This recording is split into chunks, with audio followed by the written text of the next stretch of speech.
সে তো অবাক, কিরে বলে কি আমার এই যে দুইজনের ব্যাপারে দুইজনের একটু ভালো ভালো কথা বলে দিচ্ছেন, একদিন দেখবেন রাস্তা দিয়ে হাঁটার সময় একে অপরকে সালাম দিয়ে ফেলছে, সালাম দিয়ে বুকে জড়ায় ধরছে, আছে না নাই?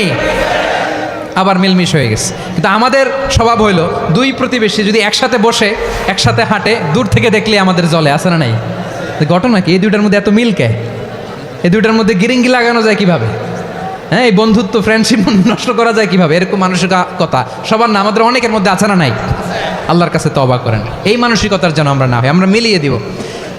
কানগুলো খরগোশের কানের মতো খাড়া করে শুনুন পেকুয়ার ভাইরা, বিশ্বনবী বলেন আলা উখবিরুকুম বি আফদল দারাজা, আলা উখবিরুকুম বি আফদল মিন দারাজাতিস সিয়ামি ওয়াস সালাতি ওয়াস সাদাকা। হে আমার উম্মতেরা, নামাজ, রোজা, দান, দেখেন নামাজ, রোজা, দানের চেয়েও বড় কোনো শ্রেষ্ঠ ইবাদতের কথা আমি কি তোমাদের বলবো না? সাহাবারা তো অবাক, বলে কি নামাজের চেয়ে বড় ইবাদত, রোজার চেয়ে বড়, দান করার চেয়ে বড় ইবাদত? সাহাবীরা বললেন বালা ইয়া রাসূলুল্লাহ, নবী বলেন, বিশ্বনবী বললেন নামাজের চেয়েও বড়, রোজার চেয়েও বড়, জাকাতের চেয়েও বড়, সাদাকার চেয়েও বড় একটা ইবাদত আছে, আমি কি তোমাদের বলবো না? সাহাবারা বললেন ইয়া রাসূলুল্লাহ, বালা অবশ্যই বলবেন, সেটা কি? বিশ্বনবী বললেন ইসলাহু যাতিল বাইন।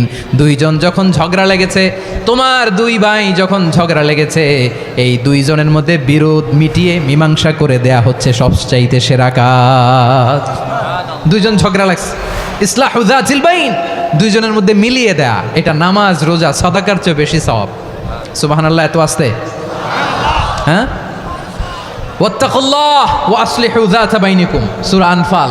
আল্লাহ বলেন আল্লাহরে ভয় করো, ঝগড়া লাগলে মজা নিও না, ওয়াত্তাকুল্লাহ, আল্লাহরে ভয় করো, ফাসলিহু যাতা বাইনিকুম, মিলিয়ে দিও।